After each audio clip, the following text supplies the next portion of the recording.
So, kind of reviewing from where we left off, talking about the colonial economy, which part of the colonies relied on cash crops? Middle and southern. Yeah, the South definitely, the middle to some extent. Like Okay. middle was kind of the middle colonies was definitely in the middle of industry and cash Yeah. crops Yeah. and farming. What was that, Chris?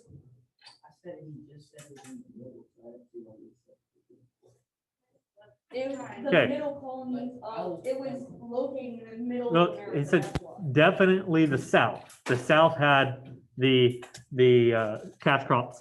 Okay. Anytime you saw cash crops, what else did you see? Slavery. Slavery existed. Okay. And when things are tied to people's money, do they like giving it up? No. No. Okay. Think about what we're going through right now with the pandemic. Okay. Do people that operate bars and restaurants like having all these restrictions in place? No. No, because it's attacking their livelihood, okay, their financial gain. Even though it may be necessary, right, to control the spread and to control this pandemic, they're not happy about it.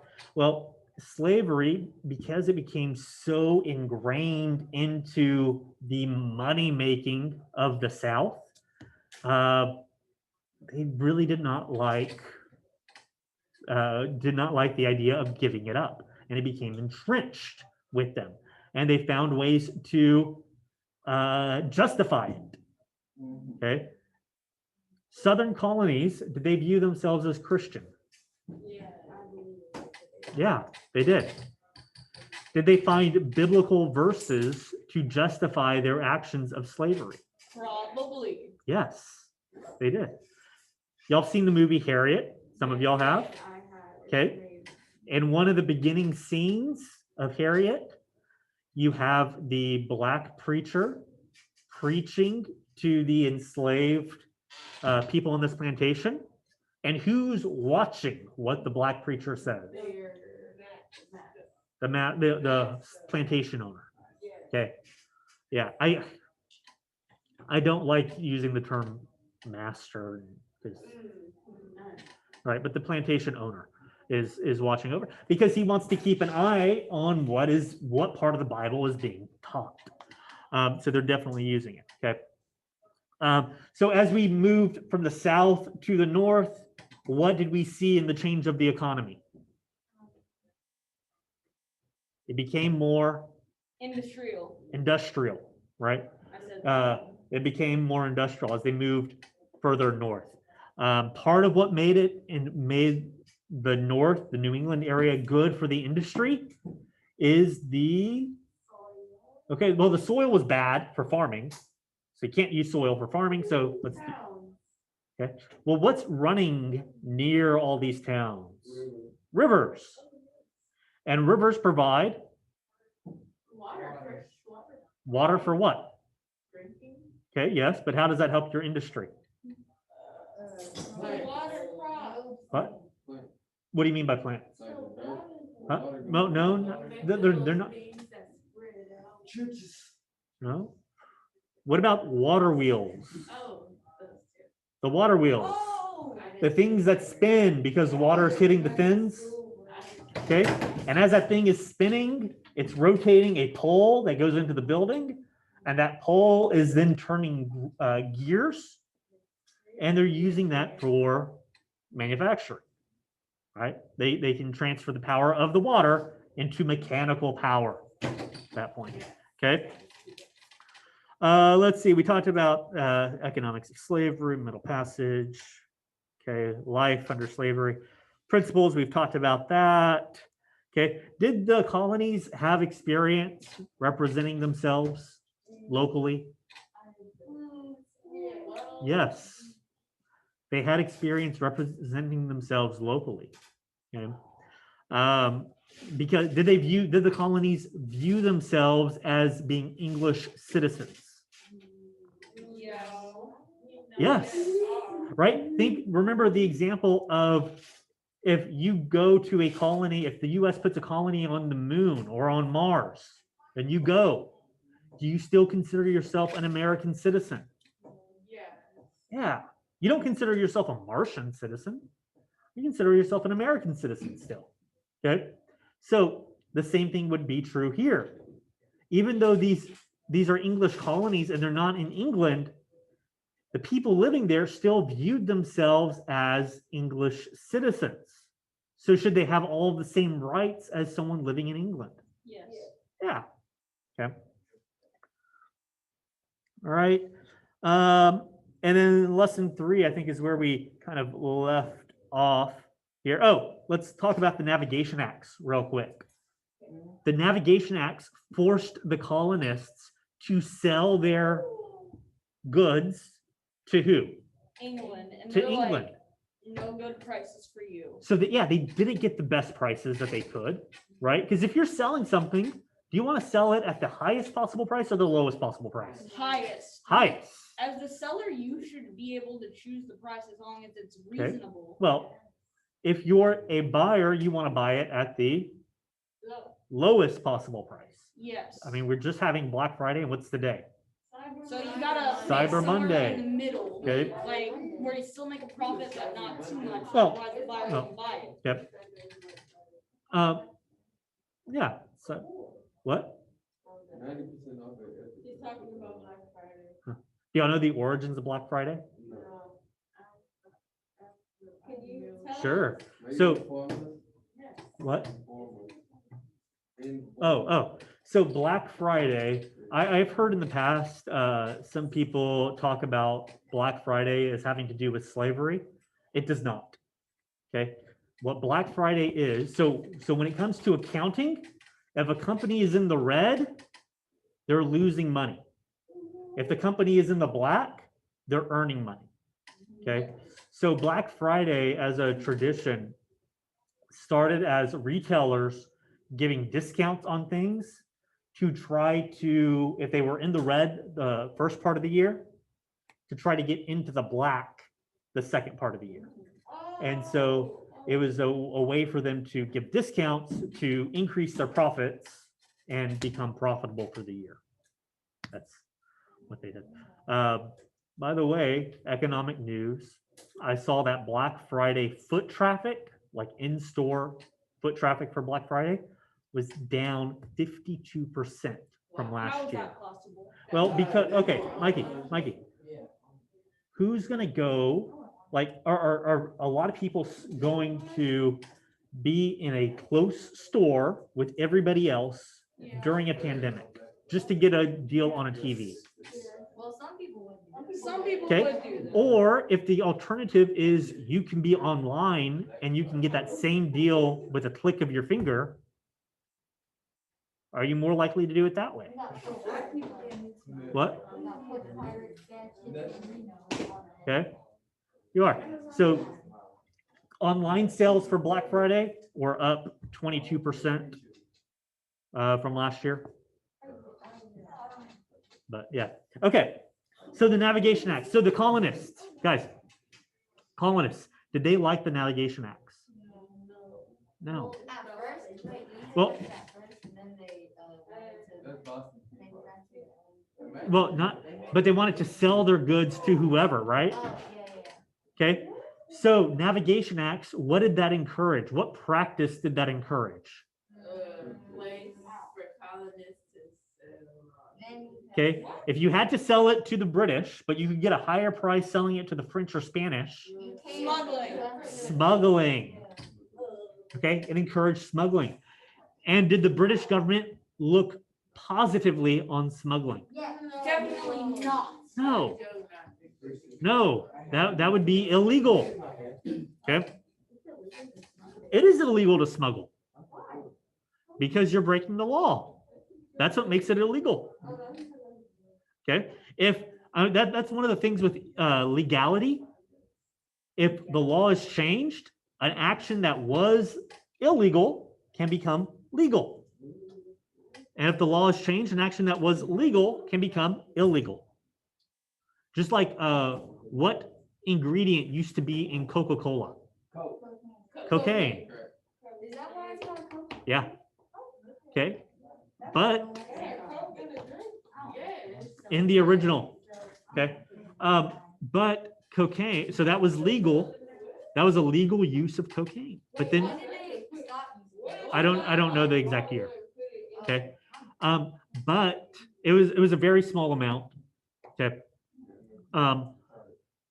But when the government made cocaine illegal, you couldn't buy it legally anymore. So it became an illegal drug. Cocaine is like the only drug that's not legal. No, No. there are several others. Okay. That is legal. It's a medicine at CVS. Oh, no, But like No. not for you. No. Not for No. recreational Okay. use. no. Cocaine is not legal in any form. I know. Okay. I said that's like the only one that is No. not legal. Heroin also not legal in any form. That's not. No. Now, Like being as a medicine. even as a medicine, no. Uh, Meth also not legal in any form. Okay. In fact, years ago, I remember, how many of y'all know the medicine Sudafed? Sudafed. Sudafed. Yes, it's a medicine that you can buy over the counter. Now, whenever you buy Sudafed over the counter, though, you have to give them record of who you are and how many boxes you're buying. Because years ago, there were stories coming out about people buying Sudafed to make meth. Yeah. I don't know how. I don't know. But guys, one, is it illegal? Obviously, yes. And did they change the law to prevent people from using it illegally? Yes. Okay. So, but navigation acts, they ended up resenting them. Okay. Let's see. Okay. So over the years, guys, the population of the colonies is growing. Okay. We see a large growth coming from immigration. We have a lot of immigration coming in during these colonies period. And we have people that are having large families because the more children you have, The more workers. the more workers you have. Yeah. That which back then was just called labor, I do child. No. because no, that's chores. Okay. Again, going with legal versus illegal. Today, it's illegal for children under a certain age to work. Yes. Okay. I think it's like 14. Okay. Okay. Now, working for your family is different than like working for your family is called chores. Unless they're This making you is work like their- hiring. If someone hires someone. Okay. Is it legal to have your Wait, child work guys, at a family restaurant? What? Is it legal to have like your 13, if you own a restaurant and you Oh, and I you don't- have I a don't- child I don't know. 13, I don't know. Okay. So one of the things that attracted people to the colonies is that, relatively speaking, the colonies were cleaner than other parts of Europe. Okay. So the big river that runs through London is called the Thames. The Thames River. Okay. Thame, I believe. Okay. But it was, guys, at this point in history, it was nasty. Okay. Plumbing wasn't really a thing that was widely available. And so in London, if you had to go to the bathroom, you had a bucket. Okay. In your home. The chamber pot. Okay. And then You you would- go downstream throw it in. You would go when that chamber pot was full or when you were finished, you would take it out and either throw it on the street or throw it into the river. So they had pea roads. Yes. Plus all the horses, like they're getting around by horse, right? What do horses do? Potty crazy. They poop Potty crazy. and pee wherever they want. That. Okay, David, you're not going to potty train a horse. No. No, no, it's not. Okay, so disease is running pretty rampant in Kobe. Disease is running pretty rampant in places in Europe. And so people are coming to the US or to the colonies because it's cleaner. But even then, there are still epidemics that break out. What's the difference between an epidemic and a pandemic? Wait, Morgan. Is it epidemic in one certain area and then a pandemic worldwide? Yes. Epidemic is in one area, a pandemic spreads worldwide. So in 1721, Boston had an epidemic of smallpox. Yes. When was the last time we had a pandemic? Pandemic 1918, the Spanish flu. I thought it was the influenza. The black. Yes, it was the Spanish flu. The black plague was 20. That was in the Middle Ages, like, yeah, 1400s, 1300s, somewhere around there. Okay. Ebola never became a pandemic. It was an epidemic in Western Africa. Okay. And that part of what helped Ebola spread is people in the community were not changing their culture. So, so with Ebola, like in the area that it started to spread, when someone died, the virus is still active, right? And the culture in these communities, when someone died and they buried them, everybody at the funerals, like they're laying hands on the body. They're getting really close to the body. Okay, it's a part of showing respect and honor to the person who just died, and that's fine in an ordinary time. But when the person died of Ebola, everybody who is touching the body and getting close to the body, they're spreading Ebola. Okay, it's part of their culture. It's just like we have open caskets and people walk by the caskets to pay their respect to the person who passed, right? And so because these communities in Western Africa refused to change their culture, Ebola spread more, right? It's just like people today who refuse to wear masks because they're not willing to change the culture. They're helping the spread of this pandemic. Okay. When do you think this is going to? Well, we have some vaccines multiple vaccines companies that have come out.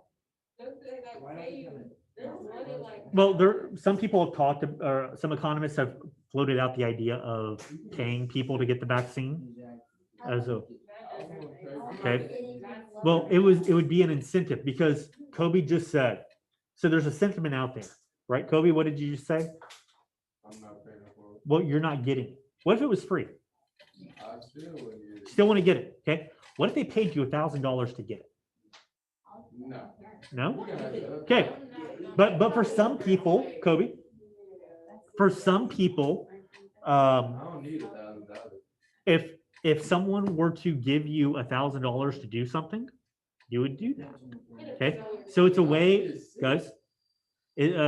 Some economists have floated out the idea of paying people to get the vaccine in order to help increase. Because as of right now, about 50% of the American population has said that they will get it.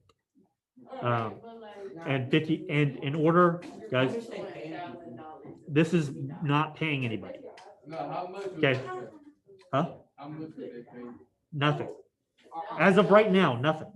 Okay, but about 50% of the population said they would get the vaccine. Okay. In order to have herd immunity from COVID, we need to get around 70 to 80%. Okay. For herd immunity.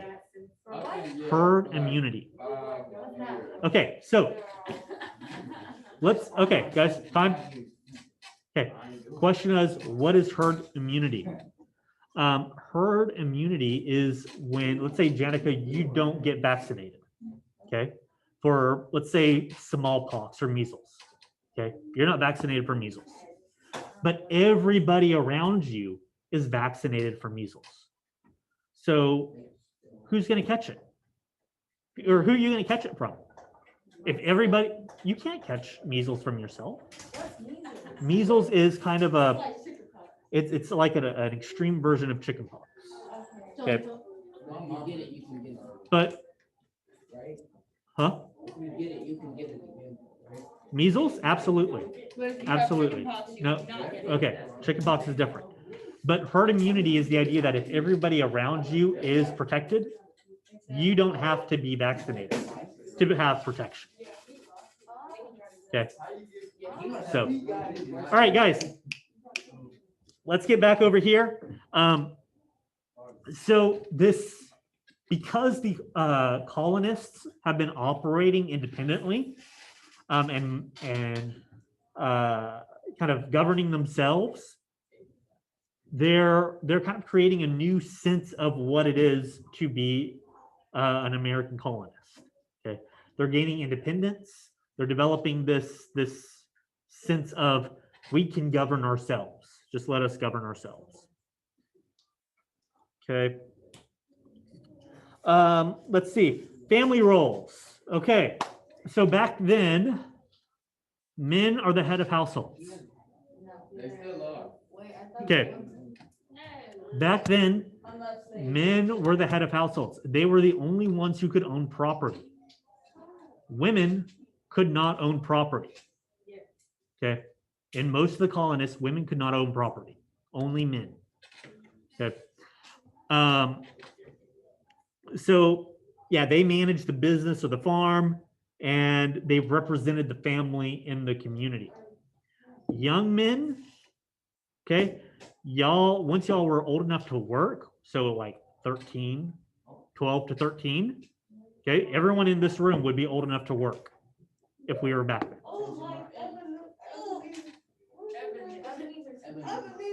Yeah, right. Well, he owned the factory. Oh, yes, yes. Okay. So every young man in this room, when you're old enough to work, so as of right now, y'all would either sign into indentured servitude, okay, or you would become an apprentice that would learn a skill. Like, so essentially you would be free labor while you're learning the skill. And then once you've learned it and mastered it, you could go out on your own and practice it. And what would, so indentured servant is like where you, An indentured servant is when you are, yeah, you have debt and you're working to pay off that debt. so work off to pay your family's debt, or if your family has no debt. Or your own debt to buy land, right? Okay. Women, guys, I'm sorry, y'all were pretty limited in what y'all could do. Okay. You essentially ran the house and cared for the children. Married women, typically not many rights because your husband would be the one in control of everything. Okay. Unmarried women, you would either work as a nurse or a teacher or some role like that. And then widows or older women, they could own property. They had a little bit more freedom on that, but they still could not vote. Okay. What's the blank, Women, blank, or blank? well, that's in your book. I'm just kind of summarizing it. Okay. y'all still could not vote. It's not until only 100 years ago that y'all gained the right to vote. Yeah, didn't they just have like a celebration? 100 years ago.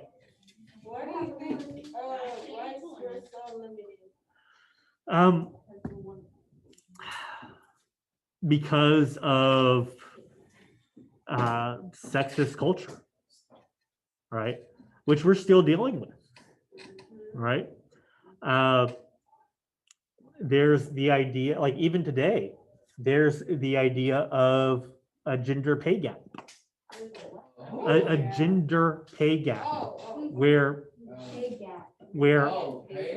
pay gap, where a man and a woman doing the same work don't get paid equally. Okay, and one of the things in today's culture that facilitates this, do you think it is legal or illegal for you to discuss your salary with other coworkers? Illegal. Freedom of speech. Okay.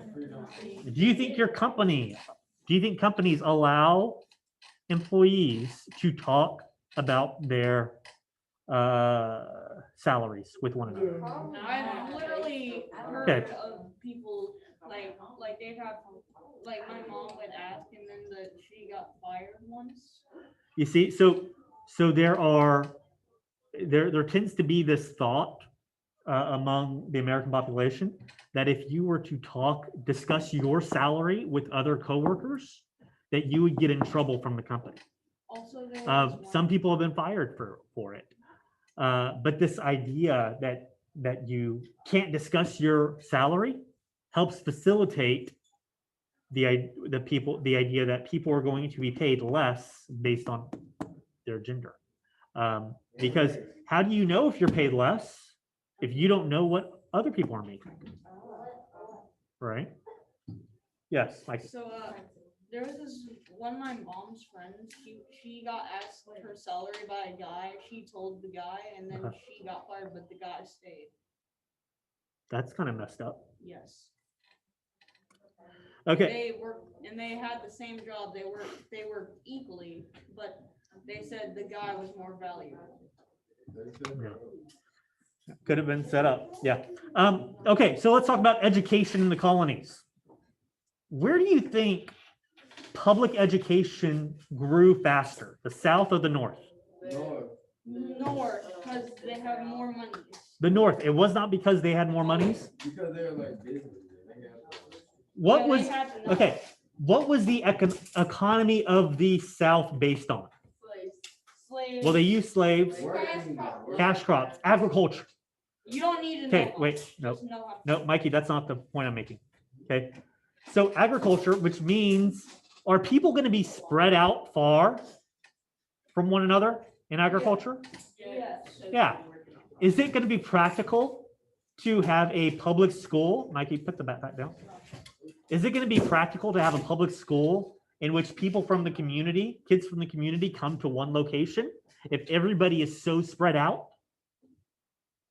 No, because then Okay. they have to walk. Chris, a long is it going to be practical to have a public school in the South where kids from all over come together to one location if everybody is so far spread out? No, it would. So in the South, if you're going to be educated, you're going to be taught by your parents, and typically they would use the Bible to teach children how to read and write. Okay. In the North, you had more public schools develop because factories can people live closer together. Yeah.